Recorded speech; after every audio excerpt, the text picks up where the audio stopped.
մինչև մարտի 8-ը Իդեան համակարգի ցանկացած խանութսրահից ձեռք բերեք ամբողջական ջերուսման համակարգ եւ ստացեք ծխատարը, չորանոցը եւ հոսանքի կարգավորիչն ընդամենը 1 դրամով։ Ապարիկը տեղում 12 ամիս առանց որևէ տոկոսի։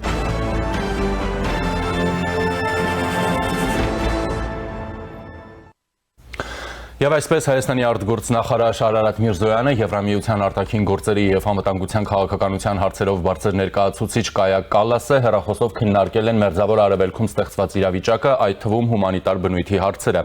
Արտգործնախարարությունից հայտնում են, որ Միրզոյանը եւ Կալասը ընդգծել են նաեւ առաջիկա միջոցառումների եւ այցերի իրականացման ու Հայաստան-Եվրամիություն օրակարգն առաջ մղելու հարցում ակտիվ ներգրավվածությունը։ Արտգործնախարարը նաեւ ֆրանսիացի պաշտոնակցի Ժան Նոել Բարոյի հետ է քննարկել Մերձավոր Արևելյան իրավիճակը, նաև համապատասխան գոտիներում գտնվող քաղաքացիներին աջակցության ուղղությամբ տարվող աշխատանքները։ Հայաստանի արտգործնախարարը երեկ իրանցի պաշտոնակցի հետ զրույցում Երևանի պատրաստակամությունն է հայտնել անհրաժեշտ ցանկացած մարդասիրական աջակցություն ցուցաբերելու ուղղությամբ։ Նա նաև հույս է հայտնել, որ ստեղծված իրավիճակը դիվանագիտական հանգուցալուծում կստանա։ Հայաստանի արտգործնախարար Արարատ Միրզոյանը եւ Օմանի Սուլթանության արտգործնախարար Բադր բին Համադ բին Համուդ Ալ-Բուսայդին հեռախոսազրույցում քննարկել են Մերձավոր Արևելքում ստեղծված իրավիճակը։ Արտգործնախարարությունից հայտնում են, որ Միրզոյանը շնորհակալություն է հայտնել Օմանից եւ Արաբական Միացյալ Էմիրություններից Հայաստանի քաղաքացիների վերադարձի համար անհրաժեշտ ընթացակարգերի դյուրացման համար։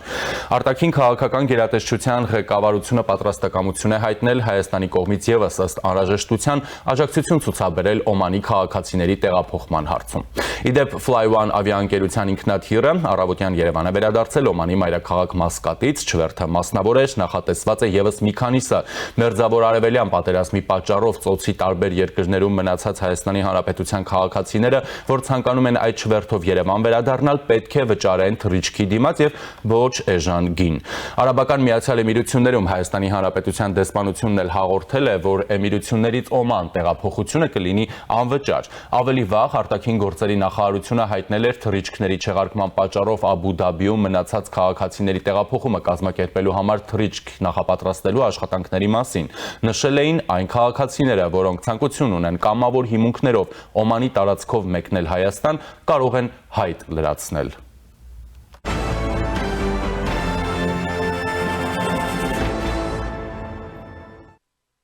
Արդեն 5-րդ օրն է շարունակվում է Մերձավոր Արևելքում բռնկված կործանարար պատերազմը, որի հետևանքով ԱՄՆ-ն եւ Իսրայելը օդային հարվածներ են հասցնում Իրանին, իսկ վերջինս էլ թիրախավորում է Իսրայելն ու Մերձավոր Արևելքում գտնվող ամերիկյան բազաներն ու զինվորներին։ ԱՄՆ կենտրոնական հրամանատարության ղեկավար Բրեդ Քուփերի խոսքով Իրանի դեմ գործողությանը մասնակցում է ավելի քան 50,000 ամերիկացի զինվոր, ինչպես նաեւ 200 կործանիչ ինքնաթիռ, 2 ավիակիր ու ռմբակոծիչ։ Քուփերը նշել է, որ Միացյալ Նահանգները Իրանի վրա հարվածներ է հասցնում շուրջօրյա Փետրվարի 28-ից ի վեր նահանգները հարվածել է ավելի քան 2000 թիրախի։ ԱՄՆ կենտրոնական հրամանատարության ղեկավարի խոսքով Իրանը ի պատասխան արձակել է ավելի քան 500 բալիստիկ հրթիռ եւ 2000 անօդաչու թռչող սարք։ Իսկ Իսրայելի պաշտպանության ուժերը հայտնել են, որ Իսրայելի ռազմաօդային ուժերը Իրանի դեմ ներկայիս ռազմական գործողության սկզբից ի վեր ավելի քան 4000 ավիացիոն ռումբ են օգտագործել։ Ցախալի մամուլի խոսնակ բրիգադի գեներալ Էֆի Դերֆինը նշել է, որ օգտագործված զինամթերքի ծավալը արդեն իսկ գերազանցել է Իսրայելի եւ Իրանի միջև 2025-ի հունիսին տեղի ունեցած 12-օրյա պատերազմի ծավալը, որի ընթացքում օգտագործվել էր մոտ 4000 ռումբ։ Ավելին նա հայտնել է, որ հակամարտության սկզբից ի վեր իսրայելական կործանիչները կատարել են մոտ 1600 մարտական առաջադրանք։ Այս ամենի խորապատկերին Իրանը փորձում է թույլ չտալ կառավարման կոլապս եւ իշխանական բուրգի փլուզում։ Երեկ արտերկրում գործող իրանական ընդդիմադիր Iran International հեռուստաալիքը հաղորդել է, որ Իրանի Իսլամական Հանրապետության նոր գերագույն առաջնորդ է ընտրվել սպանված այաթոլլահ Ալի Խամենեիի որդին Մոջթաբա Խամենեին։ Հրապարակման համաձայն որոշումը կայացվել է Իսլամական հեղափոխության պահապանների կորպուսի ճնշման տակ, մինչդեռ այսօր կորպուսը նշել է, որ նման տեղեկությունները ենթադրություններ են։ ԱՄՆ նախագահ Դոնալդ Թրամփը Սպիտակ տանը Գերմանիայի կանցլեր Ֆրիդրիխ Մերցի հետ հանդիպման ժամանակ հայտարարել է, որ Իրանի դեմ պատերազմում ԱՄՆ-ն եւ Իսրայելը լուրջ հաջողություններ ունեն։ Իրանի նավատորմը, ռազմաօդային ուժերը, օդային հայտնաբերման համակարգերը ջախջախված են, նշել է նա։ Թրամփը խոստովանել է, որ Իրանը դեռ հրթիռակոծում է Պարսից ծոցի իր հարևաններին, բայց հավելել, որ ԱՄՆ-ն հարվածում է իրանական հրթիռների արձակման օբյեկտներին։ Հարցին, թե որը կլինի Իրանում դեպքերի զարգացման ամենավատ սցենարը, ԱՄՆ նախագահը պատասխանել է. կարծում եմ, եթե նույնքան վատ մեկը գա իշխանության։ Սպիտակ տան ղեկավարը նշել է, որ ավելի լավ կլինի, որ պատերազմի ավարտից հետո երկիրը ղեկավարի Իրանի ներսում գտնվող մեկը, այլ ոչ թե հանգուցյալ շահի որդին Ռեզա Փահլավին։ Միևնույն ժամանակ ԱՄՆ Սենատը այսօր կքննարկի մի բանաձև, որը սահմանափակում է նախագահ Թրամփի լիազորությունները Իրանի դեմ ռազմական գործողություններ իրականացնելու համար։ Այս մասին ասվում է դեմոկրատ սենատորների խմբի համատեղ հայտարարությունում։ Բանաձևի տեքստի համաձայն այն արգելում է Իրանի դեմ ռազմական գործողությունները առանց կոնգրեսի հստակ հաստատման։ Պաշտոնական օրենսդրական հաստատման բացակայության դեպքում նախագահը պետք է դադարեցնի ԱՄՆ զորքերի ներգրավվածությունը հակամարտության մեջ 30 օրվա ընթացքում առանց կոնգրեսի հաստատման։ Միևնույն ժամանակ բանաձևը պահպանում է Թրամփի լիազորությունը անհապաղ ուժ կիրառելու առանց նախնական հաստատման բացառիկ հանգամանքներում, մասնավորապես Միացյալ Նահանգների, նրա տարածքների, քաղաքացիների կամ զինված ուժերի վրա անմիջական սպառնալիքը կամ ուղղակի հարձակումը հետ մղելու համար։ Եվ այժմ զրուցելու եմ իրանագետ Էդվարդ Բերուջանյանի հետ։ Ողջույն պարոն Բերուջանյան, շնորհակալություն միանալու համար։ Բարև ձեզ։ Պարոն Բերուջանյան, եւ այսպես, սկսենք նախ այն տեղեկություններից, որոնք հաստատված են, մասնավորապես Խամենեի մահը իհարկե լուրջ հարված է, բայց Իրանի իշխանության անկումը արդյոք երաշխավորված է դրանով։ Իրականում, եթե նայենք ընդհանուր Իրանի համակարգը, ապա չենք կարող պնդել, որ հոգևոր առաջնորդի սպանությունից հետո միանշանակ հիմքեր կան ասելու, որ համակարգը այլևս կոլապսի մեջ է եւ չի կարող վերականգնվել, բայց միաժամանակ պարզ է, որ այն համակարգը, որ կար 79 թվականից հետո Խամենեի ընտրությունից հետո այլևս նույնը չի լինելու եւ սա էլ լավ գիտակցելով իրանական համակարգը արդեն այս պահին տալիս է գոյաբանական պայքար ըստ էության եւ գործողությունները վկայում են, որ իրանական կողմը գնացել է վաբանկ կամ փրկելու համակարգը կամ ինչ-որ մի ձև ստեղծել ճգնաժամ եւ դրա վկայությունն էլ այն է, որ իրանական կողմը թիրախավորում է տարածաշրջանի նաև այլ երկրների ենթակառուցվածքները ոչ միայն ռազմական, այլ նաև քաղաքացիական, ինչը ըստ էության իրանական կողմն էլ խոստովանում է, որ ճգնաժամ ստեղծելու միտում ունի, որով ըստ էության նաև մի գործոն կարող է լինել տվյալ երկրները ստիպեն ԱՄՆ-ին եւ Իսրայելին, որպեսզի դադարեցվի պատերազմը, բայց ըստ էության դեռևս այս ճգնաժամ ստեղծելու գործողությունը իր արդյունքը չի տվել եւ ԱՄՆ-ն շարունակում է հրթիռակոծել։ Իսկ համակարգի մասով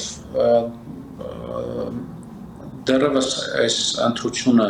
նոր հոգևոր առաջնորդի գնում է, չնայած հաստատեցին որոշ դրսի աղբյուրներ Արտասահմանյան եւ նույնիսկ հեղինակավոր, որ արդեն ընտրվել է Մոջթաբա Խամենեին, Խամենեի որդին, բայց այսօր ԻՀՊԿ-ն նաև Իրանի Թելեգրամյան այլ ալիքներում տարածվեցին լուրեր, որ դեռևս քննարկվում են եւ մի քանի նաև տեխնացուների անուններ են հրապարակվել, ինչը պաշտոնապես դեռ չի հաստատվել։ Այն որ նշում եք, որ Թեհրանը գնում է վաբանկ եւ փորձում է ապակայունացնել, նկատի ունեմ Իրանի այդ պատերազմական ռազմավարությունը, բարձրացնել հակամարտության գինը վերջնարդյունքում արդեն հրադադարի հասնելու համար, այսինքն թիրախավորել աշխարհագրությունը ընդլայնել։ Կարծում եմ այո, այդ նպատակը ունի եւ իրանական կողմն էլ նշել է, որ եթե օրինակ Իրանի արտգործնախարարին հարցազրույցներից մեկում հարցրեցին, թե ինչու են թիրախավորում արաբական երկրները եւ արտգործնախարարը նշեց, որ պետք է դա հարցնել Ամերիկային, ըստ էության դա նշանակում է, որ իրանական կողմը պատրաստ է հարվածել տարածաշրջանի բոլոր այն կետերին, որտեղ կան ճգնաժամ ստեղծելու հնարավորություններ, թե էներգետիկ եւ թե տնտեսական առումով, եւ դա ըստ ամենայնի վնասում է համաշխարհային տնտեսությանը եւ առևտրաշրջանառությանը, էներգակիրներին եւ դրանով ներքաշվում են նաեւ այլ խաղացողներ եւ դրա վկայությունն էլ այն է, որ արդեն եվրոպական մի շարք երկրներ նույնպես ցանկություն են հայտնել մասնակցելու պատերազմական այս գործողություններին եւ դա ոչ թե նրա համար, որ ցանկություն կա Իրանի համակարգը փոխելու, այլ առաջին հերթին իրենց շահերը տարածաշրջանում, իրենց աշխարհաքաղաքական այս ազդեցությունները պաշտպանելու համար։ Եվ դրանից մեկ օրինակ Ֆրանսիան է, որը նաև նշում է, որ արդեն ավիակիր է ուղարկում տարածաշրջան։ Եվ առաջին հերթին այս երկրները իրենց շահն են պաշտպանում, որովհետև պետք չէ նվազ ուշադրություն դարձնել տնտեսական գործոնին եւ Պարսից ծոցն էլ համաշխարհային տնտեսության շատ կարևոր աշխարհագրական կետերից մեկն է, որտեղից օրական նավթի սպառման 20% պաշարները այդտեղից են դուրս գալիս եւ դրան զուգահեռ նաեւ Իրանը մեկ այլ զսպող կամ ապակայունացնող մարտավարություն է որդեգրել, վնասելով նաև Հորմուզի նեղուցով դուրս եկող տանկերների ազատ տեղաշարժը։ Շատ լավ, այնուամենայնիվ, հա, իրավիճակի ինչպիսի կանխատեսելի սցենարների հետ մենք կարող ենք գործ ունենալ, նաև հաշվի առնելով եկող տեղեկատվությունը հաճախ ոչ ճիշտ կամ թերի, հա, այսպես ասենք։ Նախորդին օրինակ տեղեկություններ տարածվեցին, թե իսրայելական աղբյուրները հաղորդում են, որ Կատարը եւս մասնակցում է այս ռազմական կամպանիային Իսրայելի եւ Միացյալ Նահանգների հետ։ Մասնավորապես խոսվում էր հնարավոր առանձին ինչ-որ եվրոպական երկրների տեղային ինչ-որ մասնակցությունների մասին, հա, որքանով եք հավանական համարում, որ տարբեր երկրներ կարող են այս արշավին եւս միանալ, դե իհարկե հաշվի առնելով իրենց անվտանգային կարիքները, իրենց շահերը։ Իրականում արդեն իսկ փաստ է, որ Կատարը եւ մնացած այլ երկրները մասնակցում են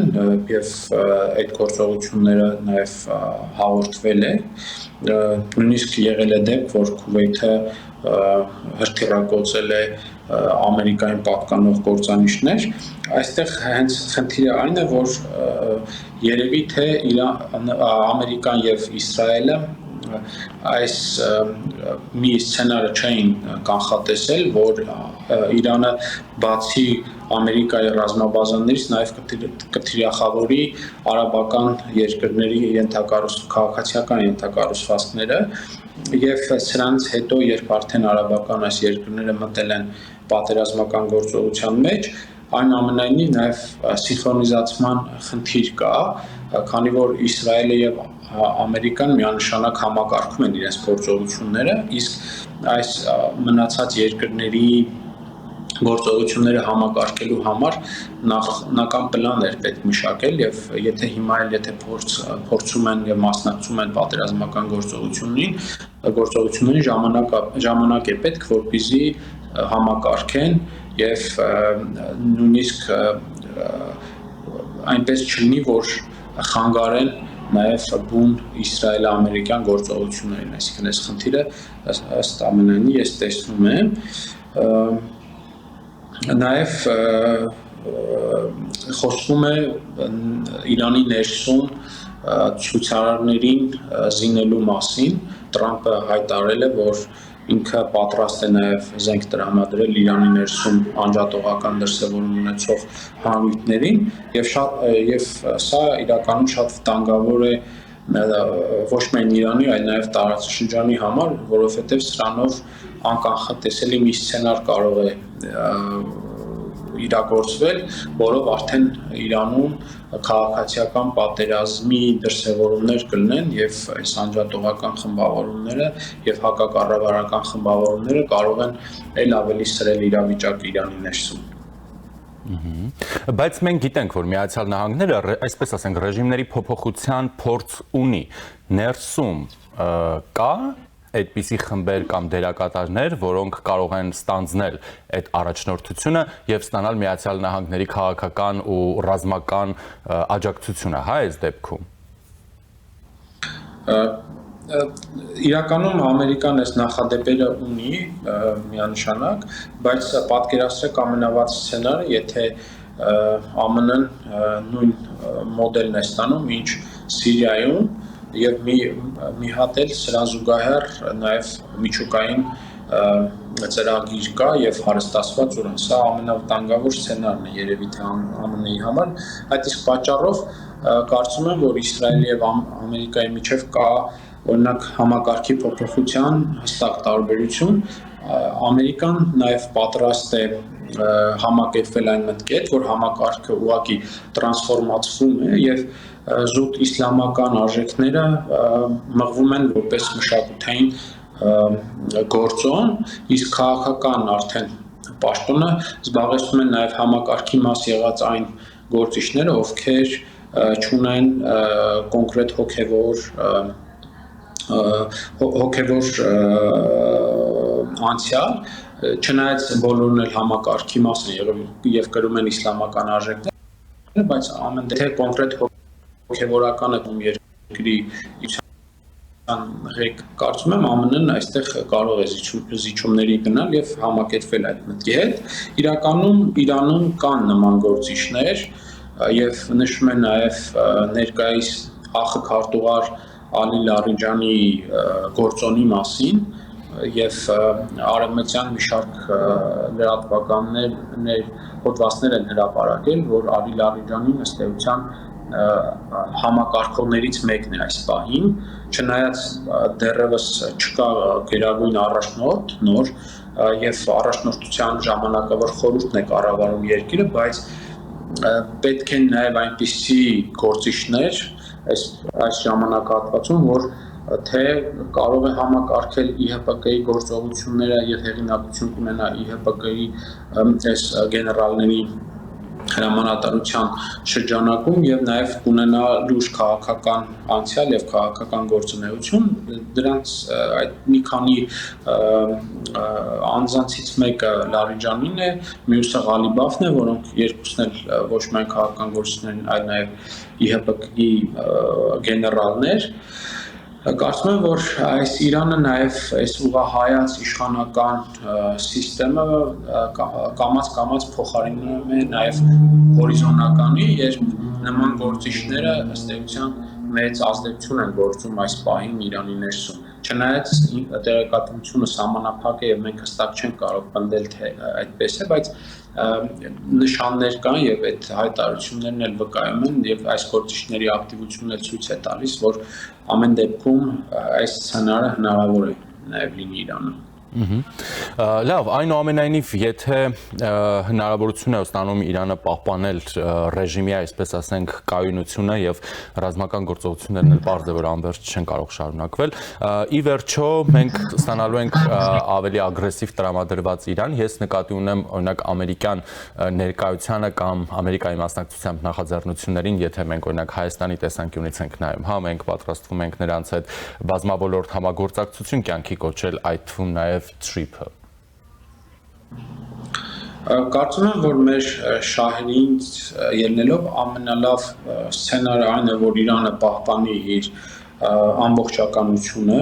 եւ այդ ամբողջականությունը չլինի ձևական բնույթ, այլ կոնկրետ Իրանի իշխանությունները ապագա ունենան վերահսկողություն բոլոր շրջանների նկատմամբ։ Մեզ համար էական տարբերություն չի լինի կոնկրետ համակարգի բնույթը, եթե օրինակ համակարգը պատրաստ լինի համագործակցելու, բացելու իր տնտեսությունը եւ արդեն հստակ պայմանավորվածություններ ունենա արևմուտքի հետ, այս դեպքում կարծում եմ, որ նաեւ ինչ-որ նոր հնարավորություն կարող ենք մեզ համար դիտարկել, սրանով նաև կարծում եմ լավ կաշխատի այն նախագծերը, որոնք ըստ էության արդեն իրագործման փուլ են մտել, բայց եթե ամենավատ սցենարով զարգանա իրավիճակը եւ Իրանում անկայունությունը շարունակվի, իսկ տարբեր խմբավորումներ ավելի հզորանան եւ Իրանը չկարողանա պահպանել հանդարտություն եւ ինքնիշխանություն, այս դեպքում կարծում եմ, որ ԱՄՆ-ն չի հասնի այն նպատակներին, որը հռչակել է, ԱՄՆ-ն ուզում է կայուն Իրան, որը կհամագործակցի արևմուտքի հետ եւ վերահսկելի կլինի։ Այս խնդիրը եթե կարողանա լուծի ԱՄՆ-ն, ըստ էության ինքը խնդիր չի տեսնի համակարգի բնույթի հետ։ Չնայած իսլամական համակարգը ամեն դեպքում եթե պահպանի իր գոյությունը եւ եթե օրինակ Մոջթաբա Խամենեին լինի հաջորդ հոգեվոր առաջնորդը, կարծում եմ, որ Ամերիկան շարունակելու է իր այս ռազմական գործողությունները, որտեղ կնշանակի, որ համակարգը զուտ փոխարինեց Ալի Խամենեին ավելի ջահել պահպանողական իր որդով, որը վստահաբար չի գնա զիջումների եւ կշարունակի այն գիծը, որ մինչեւ այդ ունեին, բայց արդյոք այդ գիծը շարունակելով Իրանը կարող է պահպանել իր համակարգը տարիներ կամ նույնիսկ, չգիտեմ, ամիսներ, որովհետեւ ըստ էության այս գոյաբանական պայքարը կամ պետք է ըստ իսկ պետք է հստակ պայմանավորվածություններ եւ հստակ տրանսֆորմացիա համակարգի ներսում, եթե այդպես չլինի, Ամերիկան եւ Իսրայելը գնալու են մինչեւ վերջ, չնայած ծանր այս գնով, ամեն դեպքում սա կարծում եմ, որ այն պատերազմն է, որը կոնկրետ արդյունքների համար է սկսվել։ Շնորհակալ եմ, պարոն Բերուջանյան։ Ես եմ շնորհակալ։ Զրուցակիցը Սիրանագետ Էդվարդ Բերուջանյանն էր։